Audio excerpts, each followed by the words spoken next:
আসসালামু আলাইকুম। Monira blog kitchen থেকে আমি মনিরা বলছি। আজ আপনাদের তৈরি করে দেখাবো মিষ্টি কুমড়ো দিয়ে ডিমের একটি মজাদার রেসিপি। এভাবে ডিম দিয়ে মিষ্টি কুমড়া অনেকেই হয়তো খাননি, তবে এভাবে ট্রাই করে দেখবেন, ভালো লাগবে খেতে। তো এর জন্য আমি মিষ্টি কুমড়াটাকে প্রথমে ছুলে নিয়েছি। এখন এটাকে কেটে নেব। আমি আমার পছন্দ মতো শেপে কেটে নিয়েছি। আপনারা আপনাদের পছন্দ মতো শেপে কেটে নিতে পারেন। আমি যেহেতু এটা ফ্রাই করে নিয়ে রান্নাটা করব, যার জন্য আমি এভাবে একটু কেটে নিচ্ছি।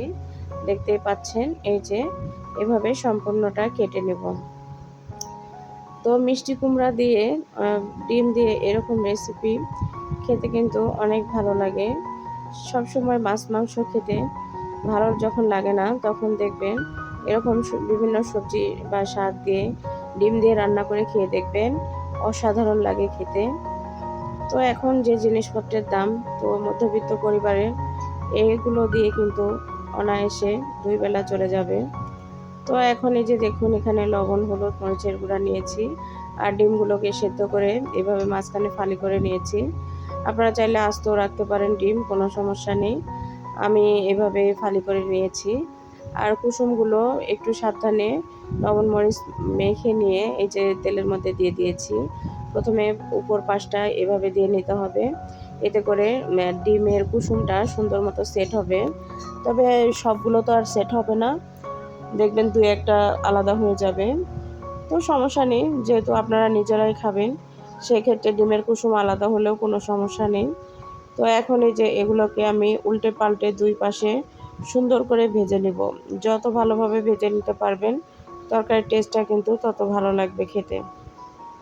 তো যেহেতু আমি এখানে ডিমটা যে কড়াইয়ে ভেজে নিয়েছিলাম, সেই তেলে রান্না করব, সেজন্য তরকারির কালারটা একটু আলাদা এসেছে। তো আপনারা কেউ কিছু মনে করবেন না, কারণ যদি আমি তেলগুলো নষ্ট করি, এতগুলো তেল, যার জন্য আমি নষ্ট করিনি। ওই তেলের মধ্যেই রান্নাটা করেছিলাম, যার জন্য একটু তরকারি কালারটা কালো এসেছে। তো এই যে আমি এখন ডিমগুলো উঠিয়ে নিয়ে ভেজে রাখা মিষ্টি কুমড়োগুলো দিয়ে নিয়েছি। দেওয়ার পর এখানে আমি হাফ চামচ হলুদ আর হাফ চামচ মরিচের গুঁড়া লবণ দিয়ে দিব। তো এখানে এটা ফ্রাই করে নিতে আর অন্য কিছু দেওয়ার দরকার নেই, হলুদ আর লবণ দিলেই এনাফ। তো এখন এটা দেওয়ার পরে আমি কিন্তু এখানে 3-4 মিনিট ধরে এটাকে সুন্দর করে ফ্রাই করে নেব।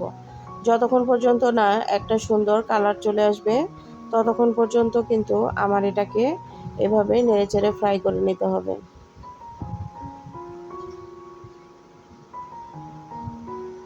অনেক ধরনের সবজি দিয়ে অনেক রেসিপি তৈরি করা যায়, তবে সব সময় মাছ মাংস যখন খেতে ভালো লাগে না, তখন কিন্তু এই রেসিপিগুলো তৈরি করে খেতে অনেক ভালো লাগে, মুখের টেস্টটাও চেঞ্জ হয়ে যায়। তো এখন দেখুন, এই যে এভাবে আমি এটাকে ফ্রাই করে নিয়ে উঠিয়ে নেব। একটু সময় নিয়ে ফ্রাই করে নিতে হবে, কারণ আমি পরবর্তীতে বেশিক্ষণ এটাকে রান্না করব না বা কষিয়ে নেব না আলাদা পানি দিয়ে, যার জন্য একটু সময় নিয়ে এটাকে ফ্রাই করে উঠিয়ে নেব।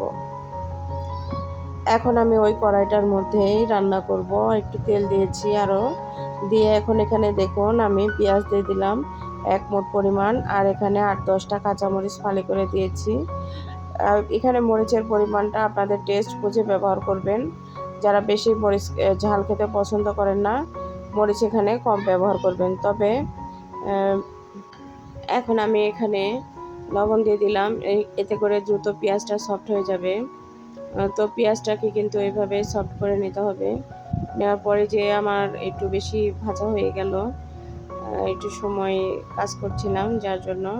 তো এখন এখানে 1 চামচ পরিমাণ রসুন বাটা দিয়েছি, দিয়ে নেড়েচেড়ে নিয়ে এখন পানি দিয়ে দিচ্ছি।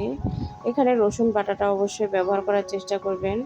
মিষ্টি কুমড়াতে রসুন কিন্তু খুবই ভালো লাগে, সেটা ভাজি হোক বা ঝোল হোক। এখানে কোনো প্রকার আদা ব্যবহার করব না। আমার কাছে মিষ্টি কুমড়ার মধ্যে আদা বাটাটা একদম ভাল লাগে না। তো এখন এখানে মরিচের গুঁড়া দিয়ে দিলাম, হলুদ দিয়ে দিলাম, ধনিয়ার গুঁড়া আর জিরার গুঁড়া দিয়ে দিয়েছি, আর লবণ তো আগেই দিয়েছিলাম। তো এখন এই মশলাগুলো দিয়ে সুন্দর করে নেড়েচেড়ে কষিয়ে নেব। তো এই যে আসলে সবগুলো ফ্রাই করে নিয়েছিলাম, যার জন্য একটু কালারটা এরকম এসেছে। তো সমস্যা নেই, খেতে কিন্তু অসাধারণ লেগেছিল আমার। এই মিষ্টি কুমড়া দিয়ে ডিমের রেসিপি খুবই ভালো লাগে। বর্তমানে দ্রব্যমূল্যের যে দাম, তো এরকম যদি আপনারা সংসার খরচ বাঁচাতে চান, এরকম রেসিপি তৈরি করে খেতে পারেন। এই রেসিপিটার সঙ্গে হয়তো আরও একটা ভর্তা টর্তা কিছু থাকলে আপনার 2 বেলার খাবার একদম হয়ে যাবে। তো এই যে এখন আমি ভেজে রাখা মিষ্টি কুমড়াগুলো এই যে মশলাগুলো কষিয়ে রেখেছিলাম সেগুলোর মধ্যে দিয়ে নেড়ে চেড়ে এখানে আমি পানি দিয়েছি। তো আপনারা কিন্তু এভাবে কষিয়ে নেবেন, এক্সট্রা করে এখানে পানি দেওয়ার কোনো দরকার নেই। তো এখন ঢাকনা দিয়ে ঢেকে রেখে দেব কিছু সময়। এখানে আমার একটা কিছু অংশ স্কিপ হয়ে গিয়েছে, সেটা হলো পানি ঝোল দেওয়ার অংশটা। তো আমি এখানে ঝোল দিয়ে দিয়েছিলাম, সেটা ভিডিও অন করতে মনে ছিল না। তো আপনারা, আমি আর অন্য কিছুই করিনি, একটু ঢাকনা দিয়ে ঢেকে নেড়ে চেড়ে এখানে পানি দিয়ে দিয়েছিলাম। তো এই যে এখন ঝোলটা আমি ঢাকনা দিয়ে ঢেকে রাখার কারণে ফুটে উঠেছে দ্রুত। তো এখন এটাকে নেড়ে চেড়ে জাল করে নেব আরও কিছু সময়। তো এখন এই পর্যায়ে আমি ডিমগুলো দিয়ে দিলাম। ডিমগুলো কিন্তু এখন দিয়ে এটাকে আমি আরও 5 মিনিটের মতো জাল করে নেব, তাহলে রেডি হয়ে যাবে আমার ডিম দিয়ে মিষ্টি কুমড়ার অসাধারণ এই রেসিপিটি। তো আমার এই সহজ রেসিপিটি আপনাদের কাছে কেমন লেগেছে অবশ্যই ক্ষমা সুন্দর দৃষ্টিতে দেখবেন, আর একটা মন্তব্য করে যাবেন যে রেসিপিটা কেমন হয়েছে। তো এই যে ঢাকনা দিয়ে ঢেকে রেখে দিয়েছিলাম, এখন উল্টে পাল্টে দিব।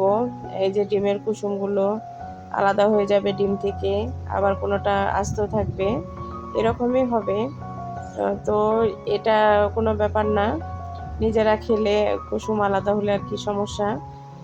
তো এই যে মিষ্টি কুমড়াগুলো কিন্তু খুব সুন্দরভাবে সেদ্ধ হয়ে গিয়েছে।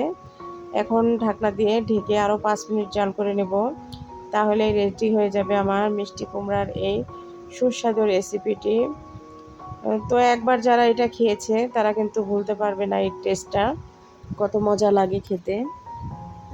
সাধারণ সবজি আর ডিম দিয়ে অসাধারণ করে একটা রেসিপি তৈরি করা যায়, সেটাই কিন্তু আমি আপনাদের সঙ্গে শেয়ার করলাম। তো এই যে দেখুন, এখন নেড়ে চেড়ে ঢাকনা দিয়ে ঢেকে রেখে দেব, আর আমার রেসিপিটি একদম রেডি। এখন পরিবেশন করে দেখাবো। এই যে দেখুন, তরকারিটা ঠান্ডা হওয়ার পর কিন্তু অনেকটাই টেনে নিয়েছে। এই যে আমার তরকারিটার ফাইনাল লুক কেমন লাগছে দেখুন, দেখতে যেরকম সুন্দর লাগছে, খেতেও কিন্তু অনেক টেস্টি একটা খাবার ছিল। তো আজকে আমি চলে যাচ্ছি, ভালো থাকবেন। সবাইকে অনেক অনেক ধন্যবাদ আমাকে সময় দেওয়ার জন্য।